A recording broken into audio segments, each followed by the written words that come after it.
Noticias, una herramienta ciudadana para hablarle al poder y mapear el placer.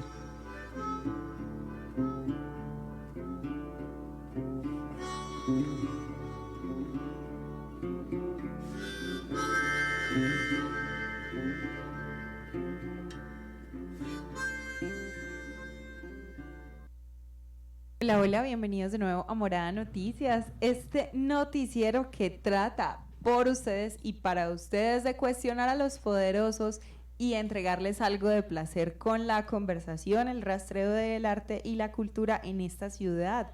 Hoy estamos en cabina, sus realizadores habituales, Laura Bayer quien les habla, George Varela, que muy juicioso hizo reportería hoy en la propia calle, se fue hasta los confines de la Cuarta Brigada a pie.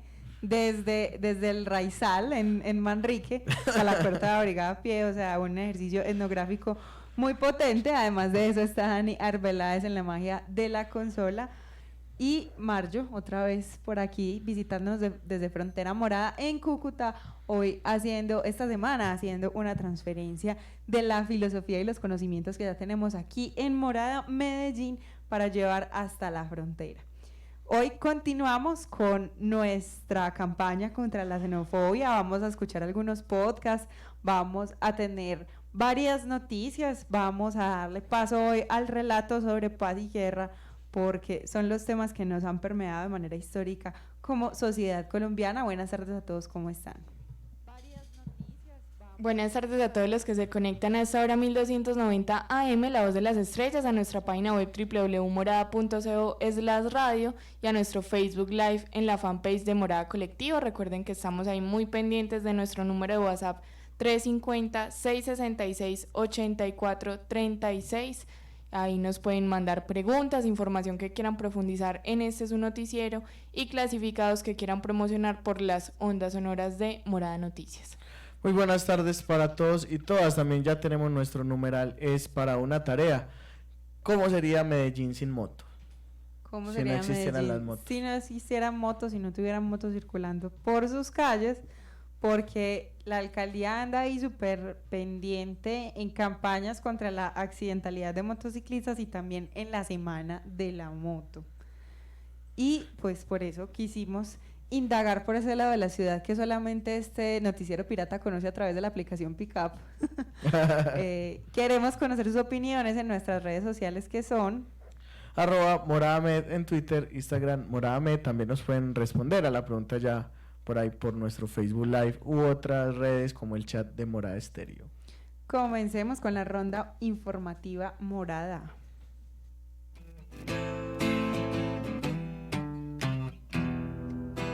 Las voces de los soñadores se unen para preguntarle al poder.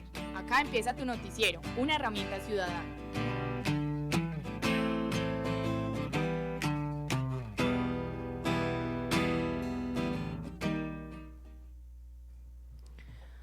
Esta mañana la alcaldía anunció que iban a dar una nueva dotación especial para esas fuerzas militares que vienen a apoyar la estrategia contra el crimen en la ciudad. Además de que no entendemos por qué los policías no están subiendo a los barrios periféricos y a las laderas de Medellín y tiene que subir el ejército. Al parecer esa dotación va más allá de lo que conocemos como armas. Parece que va a haber una nueva infraestructura física militar de la que les contaremos si se quedan conectados con este noticiero. Además de eso, recibimos la noticia de que ayer se terminó de realizar un desalojo a varios venteros de la unidad deportiva Atanasio Girardot porque tenían subarrendados unos locales cuyo dueño le debe al Inder Medellín más de 1.000 millones de pesos por concepto de arriendo. George Varela nos trae esas dos historias y por el lado de Dani Arbeláez nos contará el panorama de Antioquia, que está pasando con la comunidad indígena confinada en el municipio de Murindó y qué pasa con la condición de la cárcel de Caucasia.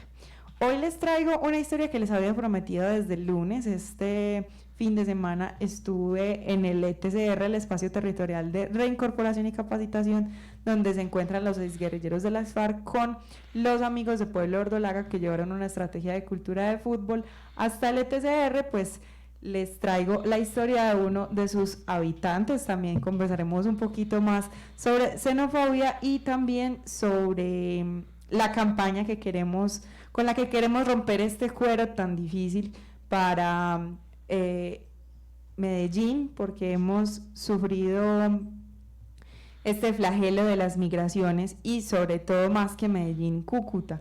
Conversaremos un poquito ahí con Mario de cómo se está manejando la onda en esta ciudad fronteriza, cómo apostamos por romper el cuero también desde Frontera Morada. Bienvenidos a Morada Noticias.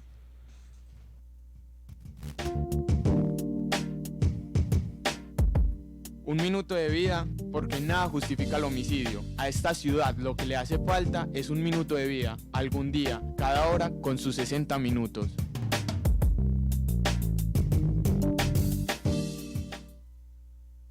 El día de ayer en la ciudad de Medellín no fue asesinada ninguna persona. En los 268 días que van transcurridos del 2019 han sido asesinadas 477 personas.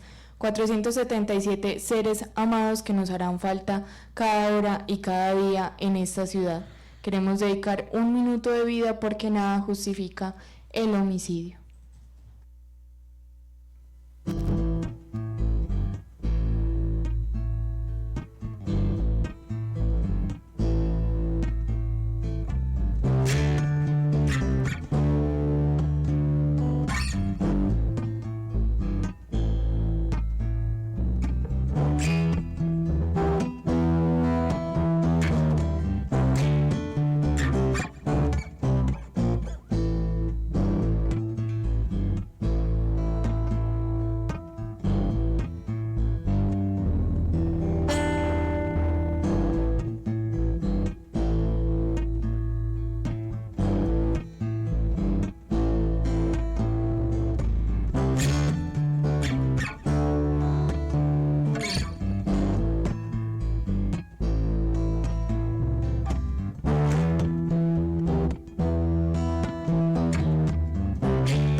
Un tanto más solos, más desconectados, más distraídos y atareados.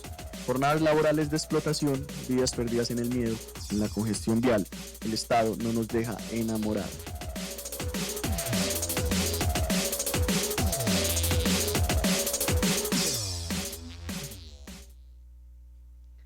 ¿Cómo así que a 17 años del aniversario de la Operación Orión, algo que nos dejó una monstruosidad de lo que es la militarización de las comunas y muchísimos desaparecidos, estamos pensando en tener una base militar en la Comuna 13, York? Sí, resulta que hoy en la 4ª Brigada estuvimos en rueda de prensa con el alcalde de Medellín, Federico Gutiérrez Zuluaga, que entregó hoy un nuevo armamento para militares. El espacio. Que vienen ejerciendo labores en las comunas de la ciudad. El costo total de este armamento es de 4.200 millones de pesos, pero lo que más nos impactó, como lo viene comentando Laura, fue la noticia que entregó el alcalde, que presume una nueva base militar en la Comuna 13 que costará alrededor de 17.000 millones de pesos. Vamos a escuchar inicialmente qué nos dice el brigadier general comandante de la 4ª Brigada, Juvenal Díaz Mateus, y el alcalde Federico Gutiérrez Zuluaga. Recibimos apoyo en combustible para poder mover los vehículos y las motos y brindar seguridad en las diferentes comunas de Medellín, y también vamos a recibir el apoyo para la construcción de una base militar en la Comuna 13, que va a tener un costo aproximado de 17.000 millones de pesos. Es un proyecto que va a quedar estructurado y que se va a hacer hacia el futuro. Hoy los barrios de Medellín son más tranquilos, pero definitivamente falta mucho y por eso seguimos equipando y seguimos apoyando.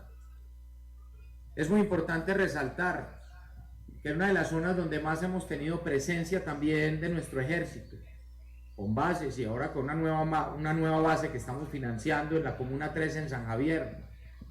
Hoy la reducción de homicidios en San Javier Comuna 13 es superior al 40%. Y los homicidios de ese 40% se van a solucionar con una base militar.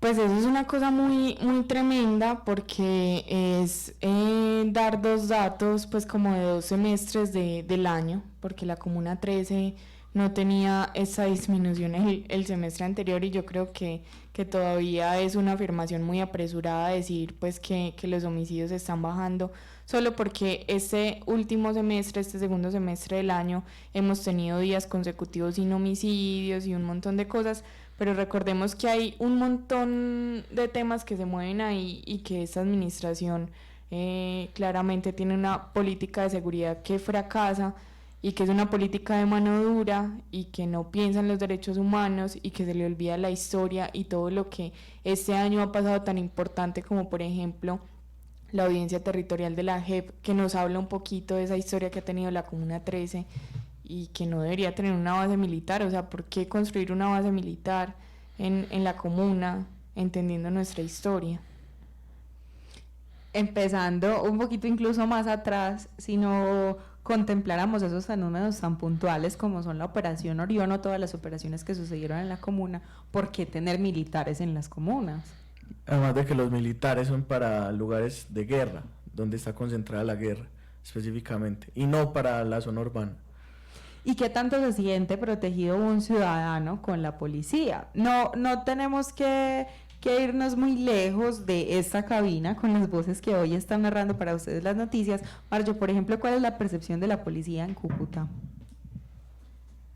Muchas veces se cree que es la policía quien garantiza al 100% la seguridad, pero en realidad también tú puedes hablar con cualquier persona de la comuna, también del barrio, de la vecindad, y ves cómo también se vulneran ciertas características a nivel de comunidad y de barrio. Entonces dicen como se tiene la intención de hacer algo y son los primeros en poner un alto a la actividad que se quiera realizar, o creer que la seguridad debe estar detrás de un arma.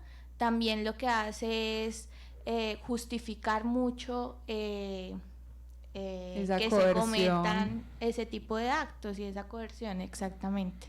Sí, ya con eso que dices, Marjo, a propósito, ayer cuando salía de mi clase, yo curso clases de lengua de señas ahí por la Alpujarra, y un chico no estaba haciendo nada, estaba simplemente parchado en una esquina, se le acercó un policía y para llamarlo, para pedirle como sus documentos o empezar a increparlo, le sacó el arma y se la puso en el costado. ¿Eso para qué? ¿Es necesario también?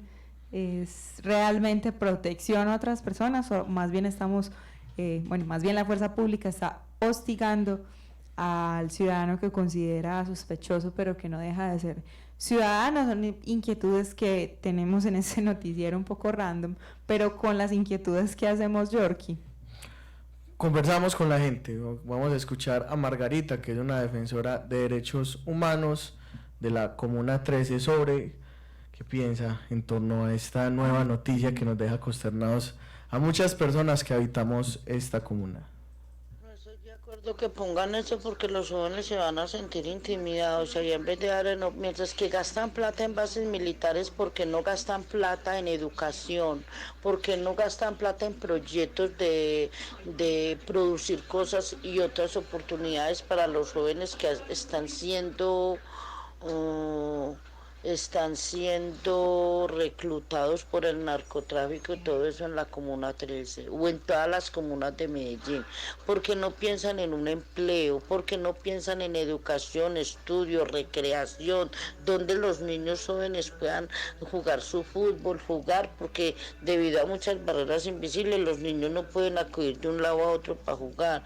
¿No les parece muy justo que todo lo que lo hagan siempre sea para el Estado, que que bases militares, que escalas eléctricas, que una cosa y la otra.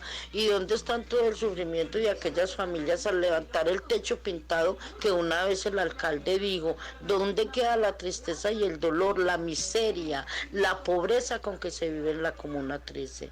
Son cosas que eso sí no lo ven. No estoy de acuerdo con una base militar, ni en la Comuna 13, ni en ninguna parte de la Comuna 13, porque esto genera más guerra, Los muchachos jóvenes que están reclutados trabajando para las estructuras criminales, las BACRIM, que dicen que las BACRIM, obviamente eso no son BACRIM, y eso lo sabemos que no son BACRIM. Eso lo sabemos todo el mundo que no son BACRIM. Son jóvenes sin falta de oportunidades. Yo también fui joven alguna vez. Y yo, donde a mí me hubieran cogido en una necesidad bien horrible, y yo con mis hijos con hambre, sin con qué pagar un arriendo, mi mamá enferma, muchas cosas, y a mí me ofrecen algo y yo también lo hago. Eso es lo que se ve, están acabando con la juventud, con la niñez de la Comuna 3.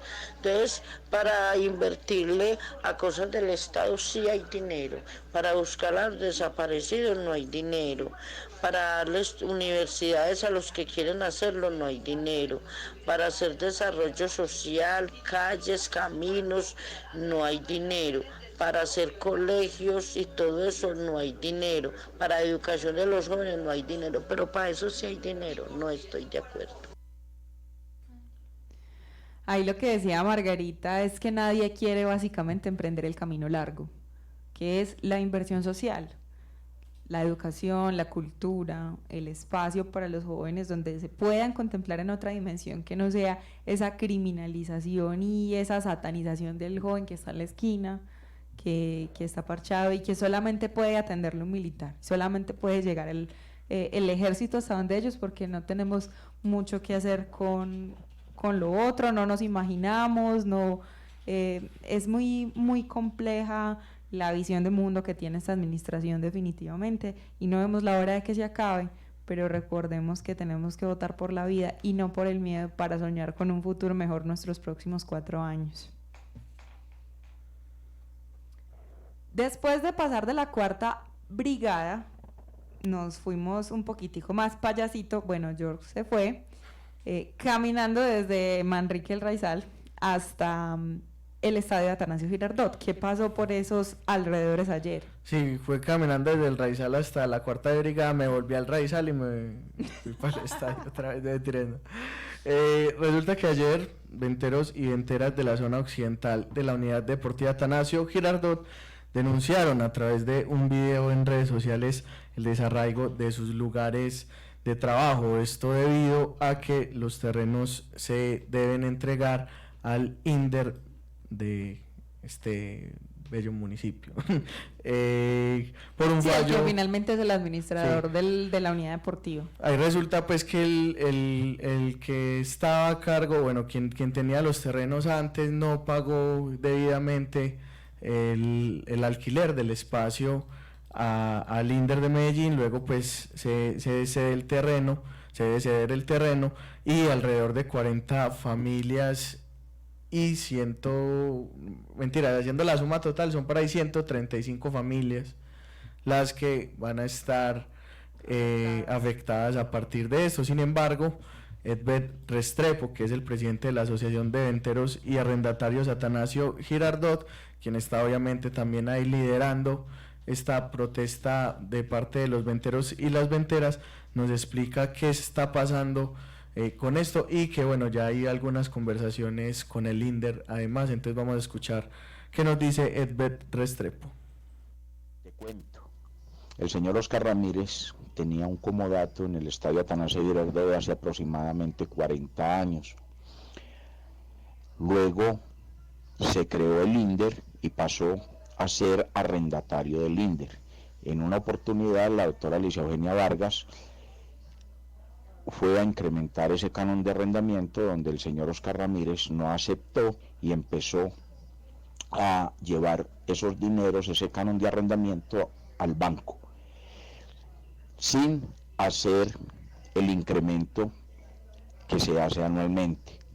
Esto llevó a un proceso jurídico que duró aproximadamente 13 años, 14 años. Nosotros, el juez, este año dio el fallo a favor del INDER, donde tenían que desalojar dichas cafeterías. ¿Cuáles son los perjudicados? Los 36 o los 40 despachadores y los 120 venteros que hay en esta tribuna. ¿Qué le estamos pidiendo a la administración municipal? Que sean esos despachadores los que se les firme el contrato de cada una de las cafeterías y seguir y continuar con nuestras actividades dentro del Estadio Atanasio Girardot. Hay personas que llevan 40, 38, en el caso de la mamá del exfutbolista de Atlético Nacional Omar Cañas, doña Elvia, lleva 27 años subsistiendo con las empanadas que ella vende ahí en el estadio. Gracias a Dios, el día de ayer tuvimos una reunión con el director del INDER, donde nos informa que el alcalde está muy pendiente de nuestra situación, donde él dice que primero es la familia, que el director debe de pensar en las familias que se están perjudicando, y que el día jueves nos va a dar, o sea mañana, nos va a dar la decisión final. Estamos pendientes de eso.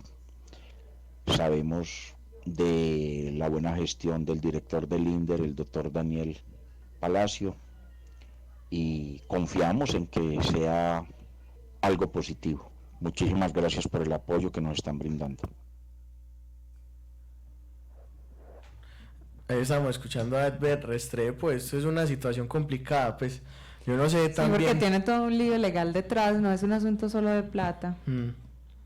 La irresponsabilidad también, pues, de una persona y... Cómo afecta a tantos. Cómo está afectando a tantas personas. Y se le abre otro rotico al barco de Fico, entre tantas cosas que no tenía contempladas en esta administración, que solamente improvisó, como podemos escuchar también de boca de su exsecretario de gobierno, Santiago Gómez, que por ejemplo no tenían contemplada la renovación de la malla vial. Eso, pues no sabían que tenían que pavimentar las calles, qué pesar. Se les fue ahí ese hueco fiscal tan grande con todo lo que tenían ganas de hacer.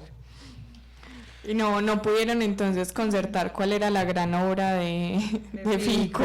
Solamente pudieron renovar 100 parques que no sabemos si van a estar renovados para finales de este año. No, 2 meses de camino verde ahí en la Oriental. Bueno, ahí... Porque no se podía dejar descubierto, no. Somos críticos en decir que no podemos elegir a alguien que vaya a manejar irresponsablemente los recursos de la ciudad, sí, porque se nos vienen 4 años de austeridad muy grande. La ciudad va a tener que dejar de percibir recursos por Hidroituango. Ya vimos la semana pasada que la Contraloría de Antioquia decía que 3 años de recuperación del proyecto iban a ser 35. Entonces, bueno, hay que seguir. ¿Para qué zapatos si no hay casa? Vigilando qué hacen con los pocos pesos que nos dejó esta administración para la siguiente. Otra situación preocupante que hay ya más allá de la ciudad, en el departamento de Antioquia, es lo que está pasando en el municipio de Morindó. ¿Cuál es la noticia que nos llega desde ayer, Dani, desde la gobernación? Sí, escuchamos a la secretaria de gobierno, ella se llama María Eugenia. Victoria Eugenia Ramírez Vélez. Ella comienza a hablar pues como de este tema de confinamiento que tienen los indígenas en resguardos de Morindó, y que es un tema que se viene hablando en el Consejo de Seguridad desde hace días, pero digamos que ayer ya pues lo pusieron todo sobre la mesa. Hay alrededor de 1.852 personas que están atrapadas en estos resguardos, indígenas que están atrapados en estos resguardos en medio de enfrentamientos entre el Clan del Golfo y el ELN. Afortunadamente pues no ha muerto ningún indígena, pero un marrano sí pisó una mina, entonces ya también se dieron cuenta que el sector está minado.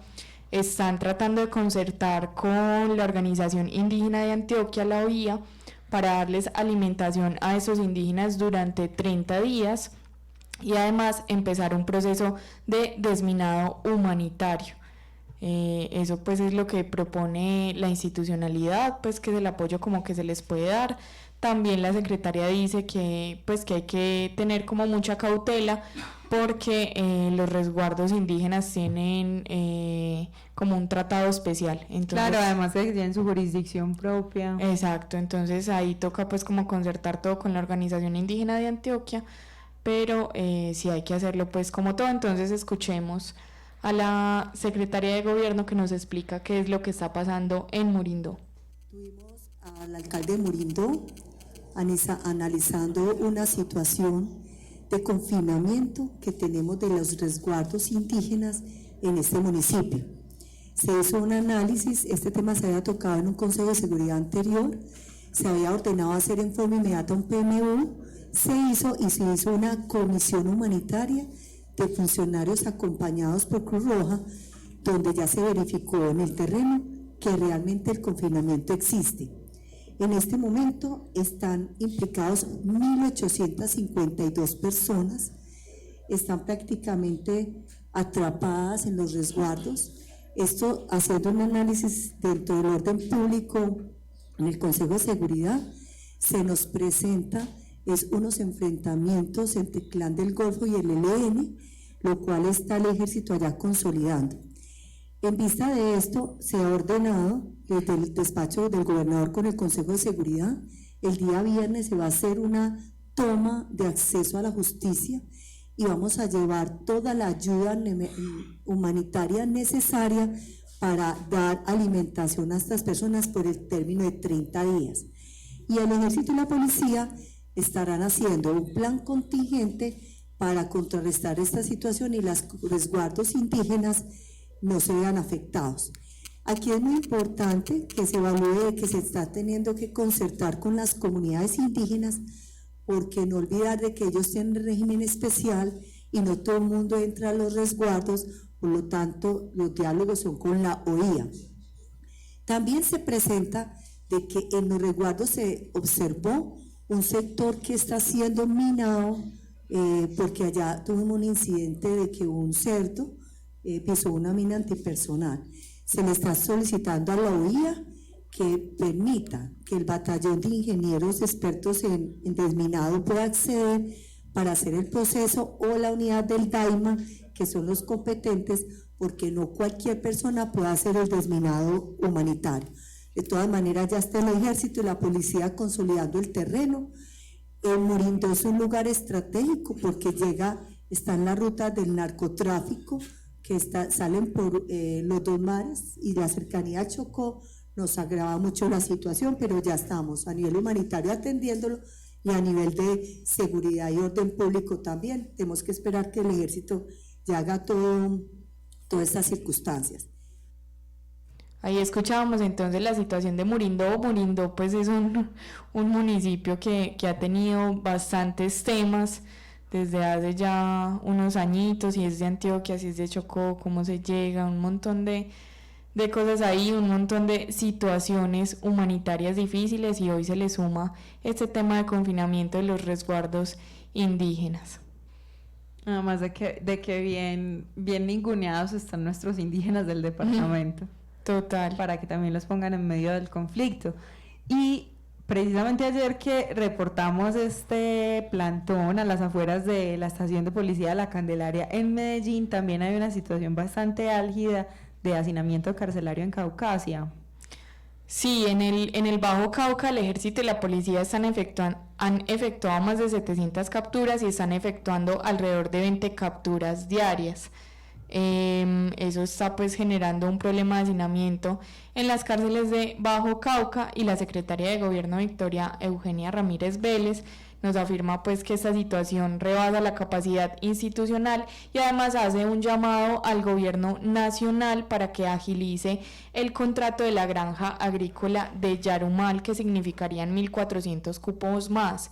Ella hace pues este llamado al gobierno nacional en nombre de todo el Consejo de Seguridad y del gobernador, porque afirma pues que el gobierno nacional tiene ahí como retenida la plata de gobernación en una fiducia que está generando intereses y demás, y que está todo el contrato por hacer, pues que está todo listo, que todas las instituciones están bien, que los contratistas están ya pues como evaluados y demás, o sea que solamente empezar a ejecutar, pero que no entienden por qué el gobierno nacional tiene frenado este contrato, y que se necesita muchísimo, no solamente para solucionar el problema del Bajo Cauca, sino también pues de hacinamiento carcelario que está sucediendo acá en Medellín, y que acá en Medellín pues también hay muchísimos problemas porque se están cerrando patios de las cárceles, de la cárcel, y que personas que están sindicadas de sicariato y demás están siendo enviadas al Bajo Cauca. Entonces es como un hacinamiento que se traslada de municipio en municipio en Antioquia y que no hay cómo solucionarlo. Escuchemos este llamado que ella le hace al gobierno nacional. Tuvimos al alcalde Murindo analizando una situación de confinamiento que tenemos de los resguardos indígenas en este municipio.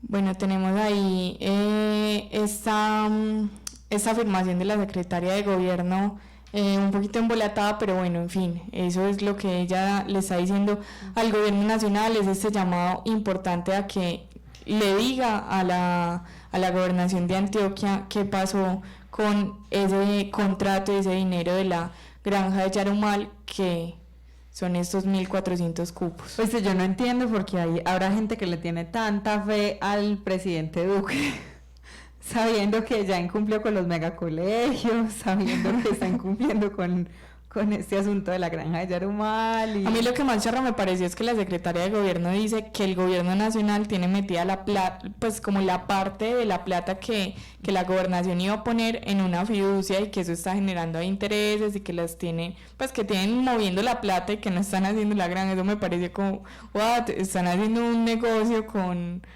recursos públicos, pues sin importar cuál es el proyecto, o sea, tampoco es que esté ahí como muy entusiasmado porque hagan cárceles, y menos cárceles que se llaman granjas. Eso me parece como un poquito muy nazi, muy campo de concentración.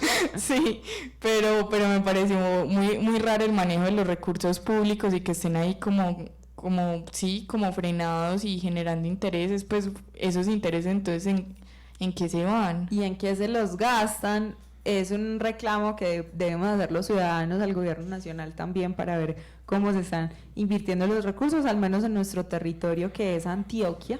Antes de pasar a nuestra sección de rutas y sombras, hay que hablar un poquito de política, de cómo se van conformando estas elecciones, que es una conversación que nos debemos ya de aquí al 27 de octubre, que por fin votemos.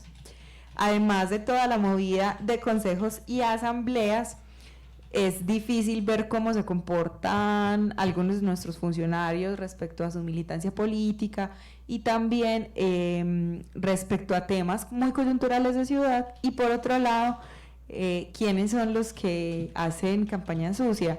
Sí quisiera escuchar una respuesta de nuestros colegas de Telemedellín, sobre todo del gerente Cristian Cartagena, de por qué le hacen su noticiero notas a Santiago Gómez de los recorridos que está haciendo por las comunas, y al día siguiente le hace una nota a Juan David Valderrama de que tiene 2 concejales denunciados por doble militancia.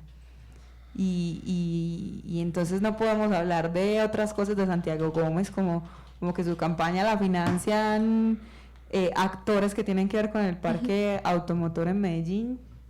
Sí, es que fue pucha, eso se está viendo desde hace rato, y es que si no recuerdo mal la fecha exacta, pero fue ya desde el año pasado que comenzaron a poner que bajaron las vallas de Pórtate Bien, no las bajaron todas, pero empezaron a bajar muchas y empezaron a poner unas vallas que decían Medellín 2020, que eran color verde y que eran unas vallas muy raras porque era con el logo de la alcaldía y demás, es decir, de esta administración actual, pero no era como el diseño gráfico que había manejado la alcaldía durante todos esos tiempos, sino que era distinto. Y luego empezamos... Y el Medellín vamos por buen camino. Exacto, el Medellín vamos por buen camino, y era pues unas vallas con la excusa de presentar los buenos resultados de esta administración. Pero meses después empezamos a ver que esa misma línea gráfica es la línea gráfica de Santiago Gómez y que tiene ese mismo lema: Medellín vamos por buen camino, seguimos contando con vos, Medellín 2020.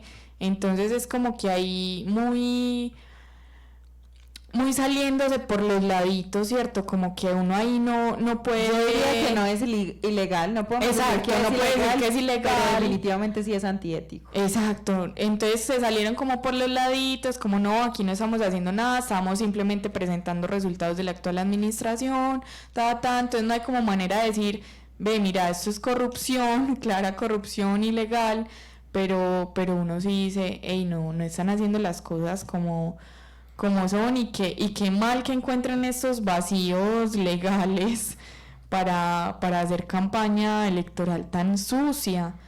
Y es que es real, o sea, hay a muchísimas personas, conocidos reales, inclusive nosotros mismos, a York le ha entrado a su celular mensajes de campaña de Santiago Gómez, y la única forma en que esas bases se estén construyendo es porque están tomando contactos desde la administración actual. Y es increíble que Santiago Gómez aquí en el programa diga, ay no, entonces yo nada que ver con eso. Eso no se hace, eso no pasa. Eso no se hace, no tengo información. Ayer, parce, y yo pensaba precisamente lo que hablaba Laura y Dani del tema presupuestal. Y es que ayer, cuando iba pasando por la 45, que iba subiendo para mi casa, habían alrededor, y no estoy exagerando, alrededor de 80 personas con vallas y cosas alusivas a Santiago Gómez, haciendo publicidad. Yo decía, ¿cómo hacen? Y entre ellos venezolanos, que es un tema que también me genera una pregunta. ¿Y cómo hacen entonces? Porque según él es amigos... quienes le ayudan a financiar. Sí, y puro voluntariado, donaciones. Y donaciones. Y que él no puede hacerse cargo de las personas que quieran hacer una lista de difusión mandando publicidad de él, que eso es pues como que la gente que le cree mucho y que hizo un grupo de difusión y que él lo mandó sin que él dijera nada ni su campaña dijera nada. Pues es como, amigo, no, o sea, alguien... Un venezolano con una valla de Santiago Gómez parado en una esquina de la estación San Javier, sabemos que tu campaña lo contrató. Y no quiere decir que no se pueda, pero al menos que lo admita. Que lo admita, como bueno, mi campaña es trabajando por mi campaña, estoy pagando, estoy financiándome así, debería ser suficientemente frentero como para decir ese tipo de cosas, porque también eso nos habla mucho de la posible alcaldía que sería. Yo voy a hacer una pregunta aquí que precisamente ayer, dentro de todas esas cosas que sucedieron, me la estaba haciendo, y es, ¿qué pasa si la contienda se pone difícil y queda Alfredo Ramos y Santiago Gómez? Uy, no. Nos vamos para Cúcuta, en Frontera Morada. Y yo voy a hacer aquí, voy a decirlo, y me pueden asesinar por esto. Ay, fuertes declaraciones. Fue pucha. Yo votaría por Alfredo Ramos. Ay, yo. ¿Qué va a decir Chamán Mori de esa declaración que acabamos de tener aquí? No, pues obviamente nuestro candidato es Chamán, pero si la cosa se pone entre... O sea, no tienes esperanza de que Chamán Mori quede ahí. Uno guarda un poquito de esperanza. Yo me oculto bajo una roca. Uno guarda un poquito de esperanza, sí. pero si toca votar, porque yo soy de las personas yo que... me enfajardo. Yo también pensaba en Fajardo. Ballenas en octubre, no sé, el mar. Yo también pensé en fajarme, pero finalmente dije, si la cosa se pone dura, hay que tomar una indecisión. Bueno, hablando un poquito de nuestros hermanas y hermanos venezolanos, escuchemos esta pequeña entrega de hoy de esta campaña de Todos Somos Latinoamérica, rompiendo la xenofobia. Cada día de esta semana y de la próxima, al finalizar el noticiero, vamos a estar colocando un podcast en vivo en www.morada.co/radio que habla de estas historias de personas venezolanas caminando nuestra ciudad y cómo nosotros, los paisas, podemos ser esos buenos anfitriones y recibirlos con los brazos abiertos. Hoy vamos a escuchar esta agrupación Vocal Song, que son todos de Venezuela y que esperamos tenerlos muy pronto aquí en Entrevista en Morada Noticias también. Entonces vamos con una pequeña entrega sobre ellos y recuerden entonces que al final está el podcast completo de 1 hora, la entrevista a profundidad de Vocal Song. Conversación de arte, ciudad y amar.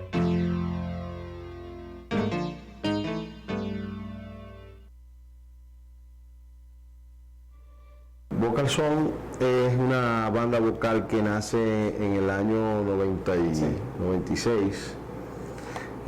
Nosotros, todo empezó como un juego, como algo, digamos, improvisado, pues. Maracaibo es una ciudad muy musical, así como Medellín, porque en Maracaibo se escucha, por ejemplo, nosotros nacimos con Lavillo, nosotros crecimos con el Super Combo Los Tropicales, porque son de allá de Maracaibo, Los Blancos, y todo el tiempo escuchamos volando, todo el tiempo estuvimos escuchando ese tipo de música, la música tropical que le llaman acá, para nosotros es guaracha. Madre mía, si el gobierno no ayuda al pueblo zuliano, tendré que meter la mano y mandarnos para el infierno. Todo el mundo nace con esa canción. Y no solamente que es una canción que tiene como un continuum en el tiempo, porque siempre cae en la misma situación, ¿no? Maracaibo marginada y sin un real. De las ciudades ahorita es la peor, la más golpeada por toda la situación económica, política, social, eléctrica. Teníamos una carrera en Venezuela y lastimosamente por la situación política en la que nos estamos viendo, política y digamos ya vital, ya de país, todos los eventos en Venezuela empezaron a caer. Entonces decidimos emigrar y realmente fue una decisión de conversarla, de estudiar bien el sitio donde íbamos a ir. Eso fue una noche que él y yo estábamos sin luz, sin electricidad. Exacto. Ese tema es muy fuerte. Porque no era no descansas, vas a un sitio y no hay, quieres hacer algo y no puedes, vas a pagar, no tienes efectivo, no, vas a pasar por tarjeta, no hay punto porque se cayó la electricidad. O sea, todo una complicación. Es la electricidad y por supuesto todo empieza a desvanecerse. Entonces me llama y dice, además vamos a tener que irnos, así sea nosotros dos. Nosotros dos porque siempre hablamos mucho. Y digo yo, pero bueno, vamos porque es preferible 2 que 5. Es más fácil, pues. Y yo, bueno, pero vamos a ver cómo podemos hacer para que nos vayamos los 5. Entonces empezamos a indagar y nos dimos cuenta que aquí, en toda Colombia incluso, a lo sumo habrán 2 grupos como nosotros. Y a lo sumo, pues, hay uno que está en Bogotá, 2 en Bogotá, pero aquí en Medellín no hay. ¿Y cómo se llama para que la gente entienda, antes de verlos, esto de vocal? A capela, ¿no? Sí. Porque también es como, fuera de capela, es hacer como instrumentos musicales. Sí, exacto. Es imitar los instrumentos.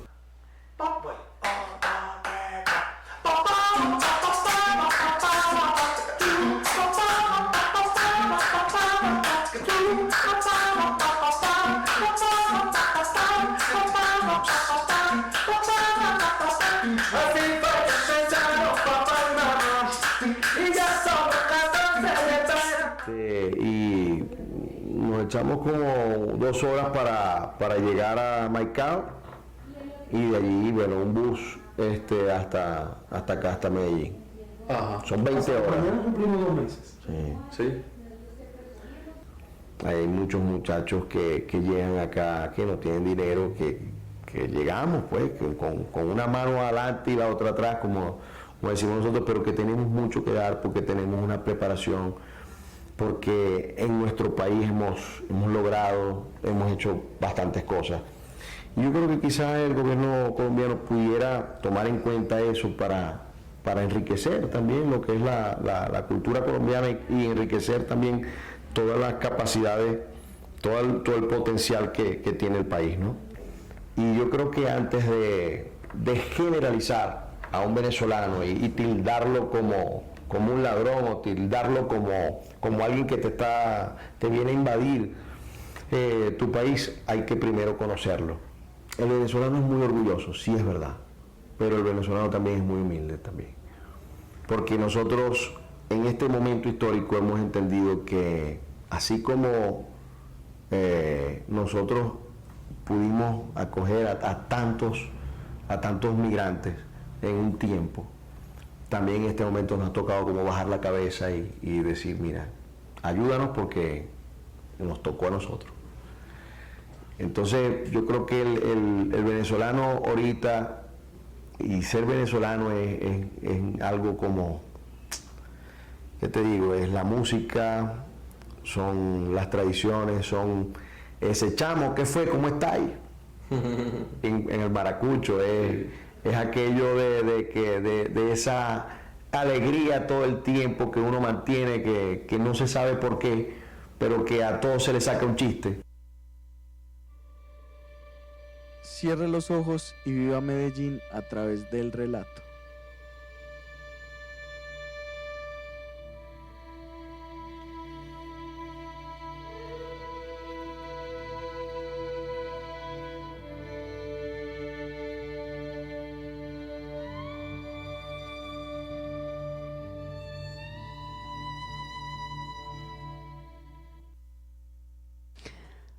Para terminar este noticiero y para darles un poquito más de contenido de la noticia que dimos el lunes de la experiencia en el ETCR de Dabeiba con los exguerrilleros de las FARC que recibieron unas actividades, un torneo relámpago de fútbol y actividades de cultura también, promovidas por la barra organizada Pueblo Verdolaga, el Nacional, y otras organizaciones que se unieron a esta propuesta, como la misma Organización de Naciones Unidas a través del PNUD, las organizaciones y colectivos ciudadanos como Viva la Ciudadanía, como desde el 12 este colectivo audiovisual de la Universidad de Antioquia, la Gerencia de Paz de la Gobernación también estuvo ahí, el Museo Casa de la Memoria.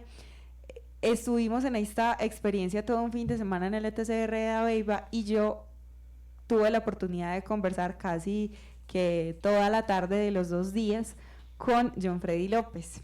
Esta es la historia de este excombatiente.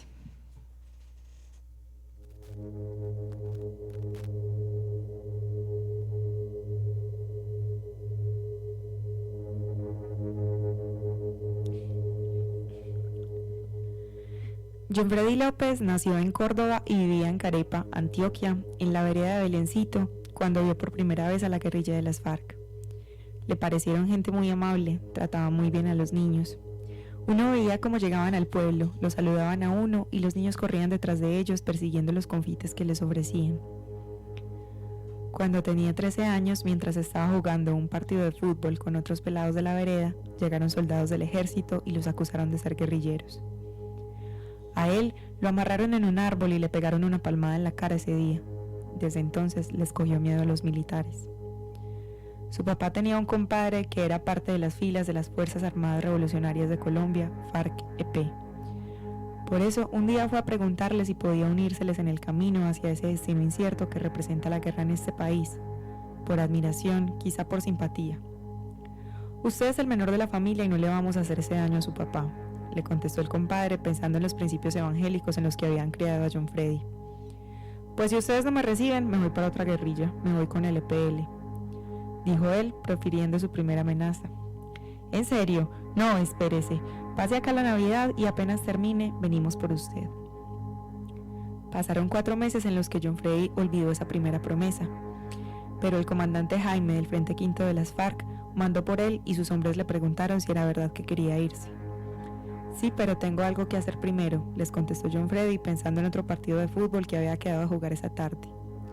Si me esperan, yo me voy con ustedes. 2 horas después, estaba empacando una muda de ropa y partiendo con los guerrilleros monté adentro. ¿Está seguro de que quiere estar aquí? Todavía puede irse para su casa, le dijo el primer comandante que lo vio. John Freddy seguía firme, incluso cuando se encontró con el compadre de su papá, quien le dijo que era un culicagao marica. Un tercer guerrillero le sentenció: si yo anoto su nombre en este papelito, ya no se puede volver para su casa, no hay vuelta atrás. ¿Está seguro? Ponga mi nombre ahí, dijo el muchacho que quería ser guerrillero a los 15 años. 5 fue el total de veces que le preguntaron si se quería retractar. Sin embargo, a la semana ya estaba recibiendo el entrenamiento básico para combatir. Aprendió por los estatutos de las FARC que a ningún compañero se le podía insultar o golpear, porque era sancionable. El castigo era ir a cortar leña, cavar el hueco de la basura o cocinar para toda la tropa. Su escuadra era una célula política. Debatían cada 8 días y cada 15 asistían a la reunión de partido, dirigida por los secretarios. Tenían curso de estatutos, plataforma de lucha, economía política. No se ocupaba un lugar dentro de la guerra sin el conocimiento necesario. Su nombre en la guerrilla empezó a ser Ezequiel, por eso, en los primeros meses de su vida en el espacio territorial de capacitación y reincorporación de Dabeiba, Antioquia, no respondía cuando llamaban John Freddy. ¿Cómo te gusta que te digan?, le pregunté. ¿John Freddy o Ezequiel? John Freddy. Ezequiel quedó en el pasado. Antes de cumplir 1 año en las filas, se aburrió. Calmé la goma, dice, pero ya no se podía devolver para su casa. Habló entonces con su comandante, Jacobo Arango, quien era como un padre para él. No le puedo resolver su situación ya. Espérame, yo veo si en 1 mes se puede devolver, le dijo. Pero resulta que lo quería mucho y por eso le mandó a una muchacha para que le hablara. Con el tiempo se enamoraron y 4 meses después, cuando Arango le propuso que ya sí podía irse, naturalmente le contestó que no porque ya estaba acompañado.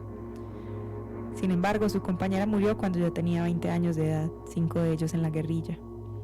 Murió en uno de los 3 bombardeos a los que sobrevivió John Freddy. Lo más duro de haber estado en las FARC fue recibir bombardeos. Nadie se lo esperaba y creo que eso fue lo que más golpeó a la guerrilla. Era estar durmiendo a las 2 o 3 de la mañana y escuchar el estallido. Una vez me cogió uno, del que pude huir nada más con ropa interior y esperar a que pasaran los 20 minutos del estruendo. Esa noche cruzó nadando el río Guayabero y le dio largas a un amanecer tras el cual iría a buscar a sus compañeros entre las cenizas. Él pasó 27 años sin saber de su familia. A ellos les dijeron en 3 ocasiones que lo habían matado. Entre esas, una vez lo aseguró uno de sus primos que era soldado profesional. Por eso, cuando se consiguió el número de su hermana, después de mucho buscar, ella no le creyó la primera vez que lo escuchó. Después de convencerla, volvió a ver a su mamá el 8 de marzo de 2017, 2 meses después de haber llegado al ETCR de Dabeiba.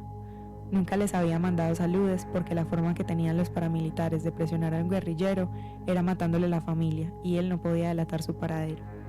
El conflicto en Colombia empeoró cuando empezaron a ponerle precio a las cabezas de los guerrilleros, asegura John Freddy. Eso involucró a muchos terceros en esta guerra.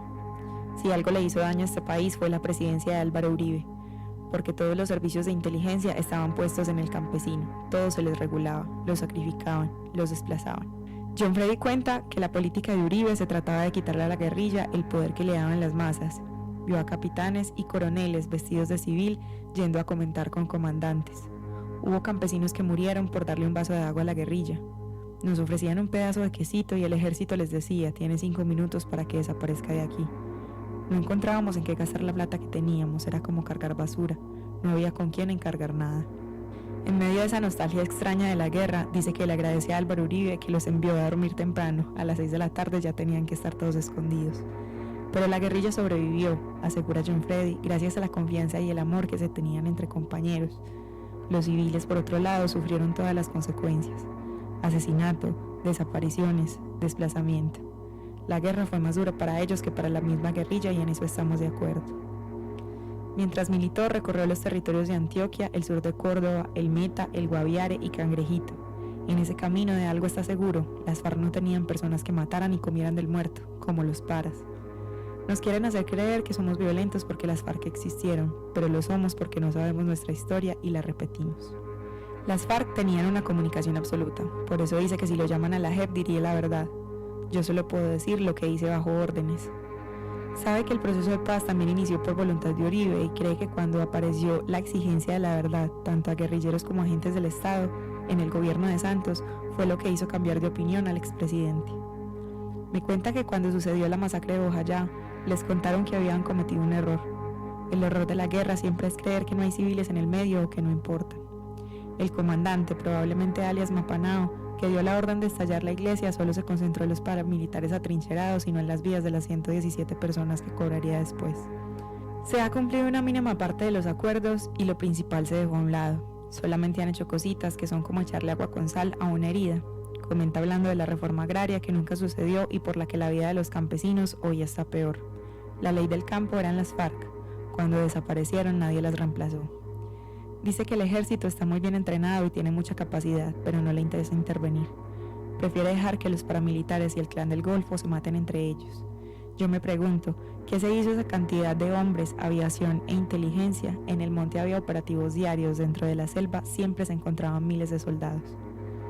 Ahí identificamos el problema de Colombia, me dice. Un guerrillero se parecía mucho más a un soldado, ahora ni siquiera son capaces de pensar cómo es un narcotraficante o un terrorista.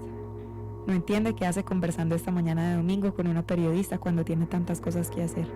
Los periodistas con los que se ha encontrado siempre le hacen la misma pregunta: ¿por qué nos atacaban tanto? Los medios eran objetivo militar porque para nosotros tergiversaba mucho la información. Pero muchos solamente podíamos tener la versión del gobierno. Imagínense si Caracol o RCN no iban a conversar con ustedes, que va a poder un noticiero de Medellín que funciona con 70.000 pesos semanales, le conté. Ahora entiendo que hacer la oposición al gobierno es un problema, y se ríe. Varias veces, entre historias, me dice que fue un guerrillero muy serio y después se ríe. Como periodista no puedo dejar de preguntarle por lo que he visto en los medios de comunicación acerca de la guerra. ¿Qué pasó con alias Karina, con Jesús Santrich y Márquez qué? Me da sus opiniones con una conclusión: él y la mayoría de sus compañeros prefieren estar muertos a ser extraditados. John Freddy perdió sus 2 brazos y parte de sus antebrazos en un accidente manejando explosivos, poco después de que su primera pareja muriera. En la guerrilla siempre lo ocupaban, tenía algo que hacer, pero con el proceso de paz al principio se sentía inútil. Para decirme esto, otra vez sonríe y me cuenta el día que Manuel Marulanda lo distinguió. Usa esta palabra para denotar cuando uno conoce a alguien.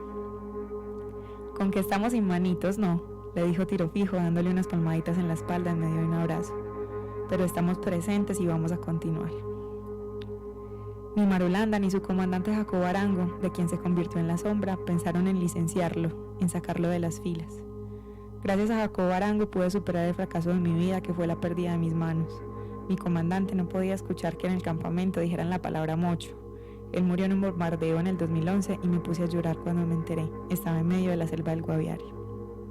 También recuerda con una profunda gratitud a Lino, un guerrillero más joven que lo acompañó desde que perdió sus manos. No solamente le ayudaba a hacer las cosas, sino que hizo que aprendiera a hacerlas él mismo. Por eso fue capaz de cargar y accionar solo su gran Galín 762, el arma de dotación que hasta desarmaba para limpiarla y la volvía a armar. La primera historia que usted me contó en esta entrevista tenía que ver con fútbol, le dije. ¿De qué equipo es hincha? De Nacional. ¿Y cómo era escuchar esos partidos por la radio? Por radio, yo siempre pedía permiso para ir a verlos. El miércoles 27 de julio de 2016, Nacional jugaba la final de la Copa Libertadores y a la escuadra de John Freddy le ordenaron moverse. A pesar de que tenían el radio de la escuadra, sabían que existía un caserío cerca de su nuevo destino, pero había que caminar 24 kilómetros en total para llegar a ver el partido donde un amigo del comandante. Todo el camino hicieron bulla futbolera, era 2016 y ya no tenía que ser tan silenciosos. Y uno a uno fueron saliendo en medio de la selva del Meta. Fueron hasta 30 guerrilleros que ese día cantaron una nueva estrella. Con una sonrisa ancha de vuelta en su nueva vida, me cuenta que vino a aparecer como colombiano en el TCR de Abeiba porque ni registro civil tenía. La registradora que le dio su cédula de ciudadanía le preguntó si se arrepentía de algo. Naturalmente, la respuesta era de nada.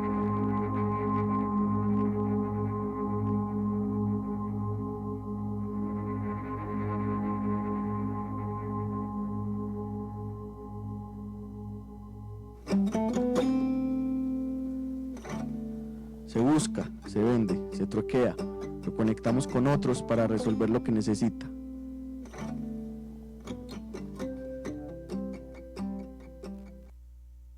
Bueno, y para cerrar nuestra emisión del día de hoy, les recordamos que hoy es la inauguración de Incinerante Fest a las 6 de la tarde en la Cinemateca de la Biblioteca EPM, ahí en la Plaza Cisneros, en el Parque de las Luces. Se van a estar proyectando 2 cortos, entonces ahí muy pendientes de esta inauguración. Vas a ver conversa también con los directores y todo el tema, entonces muy pendientes para que caigamos y empecemos a incendiar la ciudad con este fuego joven, porque hoy es la inauguración, pero nos vamos hasta el sábado y el viernes vamos a estar aquí en Morada. Y la cuña de siempre de nuestro programa, que nos oyamos mucho los jueves, de numeral es para una tarea. La pregunta de esta semana es: ¿cómo te imaginas a Medellín o cómo sería Medellín si no tuviera motos circulando por sus calles? Si no existieran las motos, respóndanos a través de nuestras redes sociales, que son @moradamed en Twitter, Instagram, moradamed. Gracias por escucharnos. Si quieren recibir el podcast de hoy o si quieren recibir nuestros titulares para que conozcan la manera como narramos las noticias y la actualidad de Medellín y Antioquia, pueden escribirnos al 350-666-8436. Muchas gracias por su sintonía y nos seguimos viendo y escuchando el resto de la semana.